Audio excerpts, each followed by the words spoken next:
अब देखिए आज का दिन बड़ा खास है क्योंकि नए संसद के साथ में आज आगाज हो रहा है। संसद की कार्रवाई का लगातार आज दूसरा दिन है और आपने देखा कल किस तरीके से 75 सालों की यात्रा पर चर्चा हुई, सभी ने अपनी अपनी बातों को रखा और आज नई संसद के साथ में आगाज होगा। बड़ी खबर का सीधे रुख कर रहे हैं। बड़ी खबर ये है कि सभी के हाथों में संविधान की कॉपी होगी। पैदल चलकर सब लोग नई जो संसद है उसकी तरफ रुख करेंगे। नए संसद भवन में आज कार्रवाई शुरू होगी। संविधान की कॉपी लेकर नई संसद में पीएम जाएंगे। सभी सांसद भी पीएम मोदी के साथ मौजूद रहेंगे। सुबह के 9:30 बजे सेंट्रल हॉल के सामने फोटो सेशन होगा। सुबह 11 बजे से सेंट्रल हॉल में विशेष कार्यक्रम रहेगा। तो ये बड़ी खबर जिस पर लगातार नजर बनी हुई है और आज लगातार एक बार फिर से विजय चौक से चर्चा जारी रहेगी। यहां से लाइव कवरेज लगातार रहेगी और बड़ी खबर का सीधे रुख कर रहे हैं जिस पर लगातार विस्तार से भी आपको जानकारी दे रहे हैं। आज का दिन बेहद खास है क्योंकि देखिए आज का दिन इतिहास के पन्नों में दर्ज होगा। नई संसद के साथ में आगाज हो रहा है। संसद के इस विशेष सत्र के अंदर पहले से ही तय था कि आज नए संसद के साथ में आगाज होगा और जाहिर सी बात है कि कल से हम लगातार इस बात को लेकर चर्चा कर रहे हैं कि जब नई संसद के साथ में आगाज हो रहा है तो ये कितना खास रहने वाला है और जिस नए भारत की इबारत लिखने की बात हम कर रहे हैं उसकी पूर्ति यहाँ से किस हद तक होगी, इसी को लेकर बड़ी सार्थक चर्चा की कल कोशिश की गई थी। चर्चा की शुरुआत करें, हमारे साथ में कुछ खास मेहमान इस वक्त हैं। खेमचंद जी हमारे साथ में, बीजेपी लीडर, नीति शर्मा जी पॉलिटिकल एनालिस्ट और टीना करमवीर हमारे साथ में कांग्रेस की स्पोक्सपर्सन। सभी का एक बार स्वागत है और सीधे बीजेपी के साथ में शुरुआत करते हुए आज का दिन बेहद खास है। पहले कार्यक्रम फोटो सेशन, उसके बाद में नई संसद में कदम रखने जा रहे हैं। विपक्षी पार्टियां कह रही हैं नई संसद में कदम तो रखने जा रहे हैं, पहले हमें भरोसे में लेना सीख लीजिए। सबसे पहले तो मैं कहना चाहूँगा बधाई हो भारत, बधाई हो भारतीयों। आज हम अपनी स्वदेशी संसद में जाने वाले हैं। आज अपने द्वारा बनाई हुई, अपने नेताओं के द्वारा, अपनी सरकार के द्वारा बनाई हुई संसद में हम जाने वाले हैं। विपक्षी नकारात्मक बात ना करें। आज हम नई संसद में जा रहे हैं, एक नई शुरुआत होने वाली है। कंस्ट्रक्टिव तरीके से बात करें, पॉजिटिव तरीके से बात करें, आगे बढ़ें। नकारात्मक बात करने से देश आगे नहीं बढ़ता और ना ही समाज आगे बढ़ता है। हम उनसे अनुरोध करेंगे, आज बहुत ही इम्पोर्टेंट दिन है और उस दिन सकारात्मक बात करें और सकारात्मक रूप से हम आगे बढ़ें। सकारात्मक रूप से हम तो आगे बढ़ने जा रहे हैं लेकिन विपक्ष से भी हम वही अपेक्षा करते हैं। देखिए, मैं सबसे पहले तो मैं ये कहना चाहती हूँ कि देखिए मुझे लगता है कि अगर हम कोई भी नई इमारत बनाते हैं तो उसमें ये देखा जाता है जो पत्थर लगाए जाते हैं वो पत्थर किसकी देन है। वो पत्थर, क्योंकि उन पे तो नाम नहीं लिखा जाता, नाम तो बाहर लिखा जाता है, लेकिन वो पत्थर जो है वो भारतीय कांग्रेस पार्टी की देन है कि वहाँ पर, क्योंकि देखिए लोकतंत्र की नींव रखने की जो शुरुआत की वो कांग्रेस ने की। और मैं बताना चाहती हूँ, देखिए आप नई संसद में जा रहे हैं, सब लोग जा रहे हैं, लेकिन मैं चाहती हूँ कि कोई संकीर्ण मानसिकता के साथ ना जाया जाए। एक ऐसी सोच लेकर जाया जाए जो सकारात्मक हो, जो महिलाओं के उत्थान के लिए भी हो, किसान वर्ग के उत्थान के लिए भी हो और युवा, खासकर युवा वर्ग के लिए मैं ये कहना चाहती हूँ कि युवा के उत्थान की आगे बात हो तो रही है।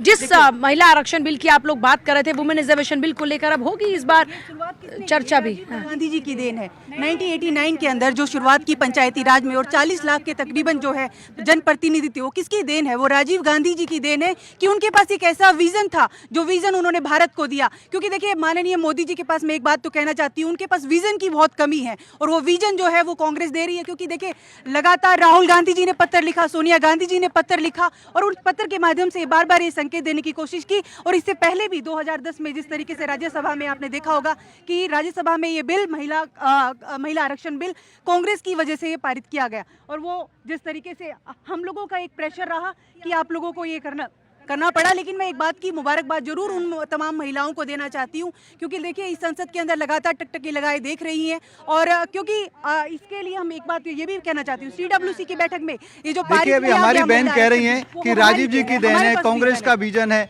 लेकिन कांग्रेस 60 साल सत्ता में रही। मैक्सिमम टाइम सत्ता में कौन था? कांग्रेस। क्यों नहीं किया? क्यों सिर्फ आप लटकाने भटकाने का काम करते रहे? आप 10 साल सत्ता में थे, अगर आप चाहते तो कर सकते थे। लालू जी की हिम्मत नहीं थी, मुलायम सिंह जी की हिम्मत नहीं थी कि कांग्रेस को रोक सके। आप हमेशा लटकाने भटकाने का काम करते हैं। हमने जितना काम 9 साल में महिलाओं के लिए किया आप 60 साल में नहीं कर पाए। आयुष्मान भारत योजना के तहत गांव में, गरीब में जो लोगों को अपनी जमीन जायदाद बेचनी पड़ती थी, महिलाओं को छोड़ देते, चलो कोई बीमारी है कोई बात नहीं। ये बताइए, यही छुपा हुआ एजेंडा था क्या जो लगातार कांग्रेस के लोग पूछ रहे थे कि साहब एक छुपा हुआ आपने एजेंडा रखा है, ये वो छुपा हुआ एजेंडा तो पहले इसको सामने क्यों नहीं रखा गया? इनको मौका क्यों दिया? ये तो कह रहे हैं कि साहब देखिए अभी भी हमारे प्रेशर के बाद काम कर रहे हैं आप लोग। इनका प्रेशर होता तो ये पास करा लेते, इनका कोई प्रेशर नहीं है। इनको आवाज हुआ, ये अपनी बात करने लग गए। देखिए भारतीय जनता पार्टी में आपको ये कह रहा हूँ कि इस बिल से पहले हम लोगों ने महिलाओं के लिए वो बहुत सारे काम कर दिए जो बहुत मील का पत्थर साबित हुए हैं। प्रोफेशनल महिलाएं 3 महीने की छुट्टी मिलती थी, बहुत दिक्कत होती थी माता को और बच्चे को, हमने उस प्रॉब्लम को सॉल्व किया, हमने उसको डबल किया। अब पेड लीव उनको मिलती है। सुकन्या योजना हमने शुरू की, जो बच्चियां हैं वो अपने वहाँ पे बोझ ना बने, सरकार उनको मदद दे रही है। हम लोगों ने वुमेन लेड डेवलपमेंट शुरू किया है। अब वुमेन लेड डेवलपमेंट और हर फील्ड में, इवन आर्मी तो में। स्पष्ट है नीति जी, एक बात तो स्पष्ट है कि क्लियर हो चुका है 2024 में इस आधी आबादी पर पूरा फोकस होगा। पूजा जी, सबसे पहले आज में टीना जी, आप देखिए यहाँ पे 3 महिलाएं हैं और महिला आरक्षण की बात हो रही है, तो अपने आप में भारत की महिलाएं कितनी सशक्त हैं उसका प्रत्यक्ष आज उदाहरण भारत 24 में देखने को मिल रहा है। मैं टीना जी से एक बात बोलूँगी, आज अटल जी की बात दोहराऊंगी। पार्टियां आती हैं टीना जी, चली जाती हैं, नेता आते हैं चले जाते हैं, लेकिन जो सबसे ज़्यादा महत्वपूर्ण है ये लोकतंत्र रहना चाहिए। कौन सी संसद किसने बनाई इससे ज़्यादा महत्वपूर्ण है आपने देश को क्या सेवाएं दी, ये सबसे ज़्यादा महत्वपूर्ण है। और आज गणेश चतुर्थी का भी दिन है, बहुत विघ्नकर्ता माने जाते हैं गणेश भगवान। आज हम यही कामना करते हैं कि भारत की नई संसद का जो आज आगाज़ हो रहा है, वहाँ पे आने वाले समय में लोकतंत्र में जो भी सरकार आए, जो भी नेता पक्ष या प्रतिपक्ष आए, वो राष्ट्र हित की बात करे। महिला हूँ, महिलाओं की बात रखूंगी सबसे पहले। प्रियंका गांधी वाड्रा जी कर्नाटक में बोलती थी कि मैं 40% महिला आरक्षण के साथ आऊंगी, और आज कर्नाटक में केवल कैबिनेट में 1 महिला मंत्री है। क्या आप मुझे उसका जवाब देंगे? नहीं, मैं आपसे दूसरी बात, महिला आरक्षण का बिल, मेरी बात मैं आपके बीच में नहीं बोली टीना जी, थोड़ी सी सभ्यता मैं आपके बीच में नहीं बोली है। मैं आप मेरे को नहीं, मैं आपके बीच में नहीं बोली।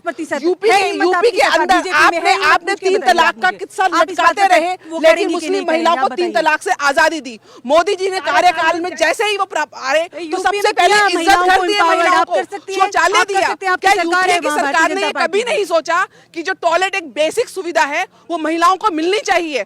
महिलाओं को उज्जवल योजनाएं दी। जो महिलाएं लकड़ी जलाकर, आंखें फूंक कर अपने घर में चूल्हा जलाती थी, क्या आपने नहीं सोचा कि आप उनको गैस मुहैया कराएं? हर नल से जल भरवाया। महिलाओं जो लाइन लगाकर दूर जाके कुएं से पानी भर के आती थी, उनको हर घर से सम्मान गृह मिलना चाहिए था, वो नहीं दे पाए। खुले में सोच करना पड़ता था, वो देने का काम आदरणीय प्राइम मिनिस्टर मोदी जी ने किया, क्योंकि वो गांव से आते हैं, गरीब परिवार से आते हैं, वो समझते हैं महिलाओं की दिक्कत, वो समझते हैं गांव की दिक्कत, वो समझते हैं गरीबों की दिक्कत। घर घर में आज टॉयलेट है, महिलाओं को बाहर नहीं जाना पड़ता, इसके बहुत सारे लाभ हो रहे हैं। पर ये पूछ रहे इतना वक्त क्यों लग गया आपको? भाई आज की तो सरकार नहीं है आपकी, पूर्ण बहुमत में आपकी सरकार है। पिछली बार से बड़ा आपको बहुमत दिया जब आपका सेकंड टेन्योर आता है, उसके बाद इतना वक्त क्यों लग गया? धीरे धीरे आते आते कह रहे हैं कि साहब ये हमारा दबाव है कि अब आपको समझ में आ गया कि अब आपको महिलाओं को सीधे तौर पर अपने साथ जोड़ना होगा, और आप इस बार इस कदम को आगे बढ़ा रहे हैं। अगर इनका ये दबाव है तो ऐसा दबाव 20-30 साल तक चलता रहे, ये खुद काम कर नहीं पाए, और अगर हम काम करते हैं इनके दबाव में तो ऐसे ही ये विपक्ष में रह के दबाव बनाते रहें। हम अभी 9 साल में हम लोगों ने 20 ऐसी योजनाएं चलाई जो वुमेन को एम्पावर कर रही हैं, अपलिफ्ट कर रही हैं, और जो आज का समय है उसके अनुसार आगे बढ़ रही हैं। आयुष्मान भारत योजना है, सुकन्या योजना है, उज्ज्वला योजना है, और आयुष्मान भारत के साथ जो करोड़ों की संख्या में बहनों को अभी लाभ मिल रहा है। अभी वो अच्छा जीवन जी रही हैं, स्वस्थ जीवन जी रही हैं और एम्पावर जीवन जी रही हैं। और आज सेनाओं में बराबर का प्रतिनिधित्व हम दे रहे हैं। आज कैबिनेट में भी जो महिला प्रतिनिधित्व है वो ज़बरदस्त है, इंपॉर्टेंट डिपार्टमेंट को हैंडल कर रही हैं, बहुत ज़बरदस्त तरीके से काम कर रही हैं, ये हम दिखा रहे हैं। और हमारे ऑर्गेनाइजेशन में आदरणीय प्राइम मिनिस्टर मोदी जी और हमारे राष्ट्रीय अध्यक्ष नड्डा जी ने ये इंश्योर किया है कि बराबर की टीना जी, ये तो अच्छी बात हुई ना, अगर आप ये कह रहे हैं कि आपके दबाव में आकर ये महिला आरक्षण बिल पर कदम बढ़ा रहे हैं और नई संसद का आगाज इतना ऐतिहासिक होना जा रहा है। जरा सोचिए कि 27 सालों से जिस बिल का इंतजार किया जा रहा था, जिस 33% आरक्षण के लिए महिलाएं इंतजार कर रही थी बेसब्री से, आपकी सरकार में भी कितनी बार उसको लेकर चर्चा, मुझे अब तक याद है कि बिल पेश हो रहा, उसके बाद बिल नहीं पहुंच पा रहा, आगे पास नहीं हो पा रहा, बार बार हो गया विफल। चाहे अध्यक्ष जी हों, खड़गे जी, उन्होंने कहा था कि हम इसका समर्थन करते हैं। सोनिया गांधी जी, राहुल गांधी जी लगातार कहा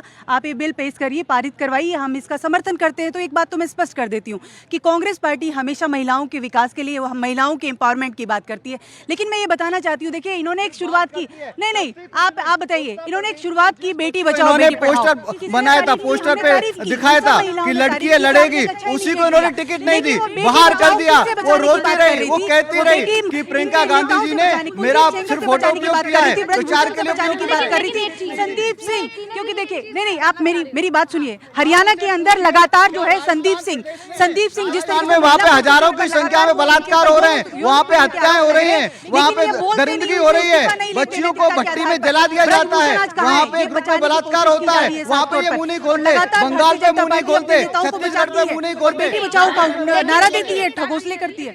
ये है कि बेटी बचाओ बेटी पढ़ाओ की ये बात करते हैं, बेटी हूँ लड़की हूँ लड़ सकती हूँ की बात यूपी में जाकर प्रियंका गांधी वाड्रा करती हैं, लेकिन उसके बाद जो आपका वोट परसेंटेज रहता है या जो आपकी सीट है उसमें इजाफा नहीं होता। तो क्या ये मानकर चलें कि महिलाएं अभी भी कांग्रेस के साथ में उतनी नहीं जुड़ रही हैं, या जो बातें आप कर रहे हैं महिलाओं के प्रति वो जुड़ नहीं पा रही है, वो जुड़ाव आपके साथ महसूस नहीं कर रही है? इन्होंने पोस्टर में उपयोग देखती किया, हूँ जब से उन्हीं महिला बेटियों को इन्होंने टिकट नहीं दी, आपने वो रो मुझसे रही सवाल थी, पूछा वो तो आप कह बीच में रही मत थी। बोलिए। देखिए महिलाओं का इस समय किसकी तरफ ध्यान है? महिला टकटकी लगाए कांग्रेस की तरफ, राहुल गांधी जी की तरफ। आप देखिए जब भारत जोड़ो यात्रा में राहुल गांधी जी जा रहे थे, सब महिलाएं नहीं उन्होंने आके अपनी तकलीफें बताई। आपके नेता जाकर पूछ सकते हैं, आपके नेता ब्रजभूषण को जेल में डाल सकते हैं, आपके नेता कुलदीप सिंह को डाल सकते हैं जेल में, संदीप सिंह को डाल सकते हैं कि नहीं? संदीप सिंह महिला, आप बताइए हरियाणा के अंदर लगातार वहाँ पर महिलाओं के साथ अत्याचार हो रहा है, वहाँ डबल इंजन की सरकार है। क्या भारतीय जनता पार्टी संदीप सिंह से इस्तीफा लेती है? नहीं बोलते, क्योंकि आप लोग जानबूझकर ऐसे नारे देते हैं कि आपसे इन्होंने इस्तीफा क्यों नहीं लिया? हजारों की संख्या में खुद इनके वन बाय वन मंत्री बात कहते करते हैं, हैं, बड़ा महिला विधायक कहती हैं। बड़ा फैक्चुअल बात कर रही हूँ मैं, बड़ा फैक्चुअल बात कर रही हूँ। और अगर आपके दबाव में आकर मैं तो कह रही हूँ कि अगर आपका दबाव महसूस करके भी महिला आरक्षण बिल की तरफ सरकार बढ़ रही है तो ये तो लोकतंत्र की खूबसूरती है ना। विपक्ष की भूमिका तो आप बखूबी निभा रहे हैं, इसका मतलब हम तो इस बात का समर्थन करते हैं और हम तो बार बार कहेंगे कि आप लेके आए, हम आपकी वाहवाही करते हैं। लेकिन ये कहना कि नहीं हमारा विजन था, ये कांग्रेस का विजन था, इसी की देन है कि आज जो महिलाएं हैं वो पंचायती राज में आप देखिए घूंघट कर भी वो महिलाएं सरपंच और अपनी जिम्मेदारी निभा रही है। और वो याद किसके करती है? वो राजीव गांधी जी को याद करती है, वो कांग्रेस को याद करती है। वो ये नहीं कहती कि भारतीय है। मैं एक रियलिटी जानती हूँ कि ये बदलाव भी अब धीरे धीरे आने लगा। इससे पहले महिलाएं प्रधान चुनी गई, सरपंच चुनी गई, पंच बनी, लेकिन उसके बाद में उनके पति उनके नाम पर सिर्फ रिजर्वेशन था, इसीलिए उस कोटे का इस्तेमाल करके महिलाओं को उतार दिया।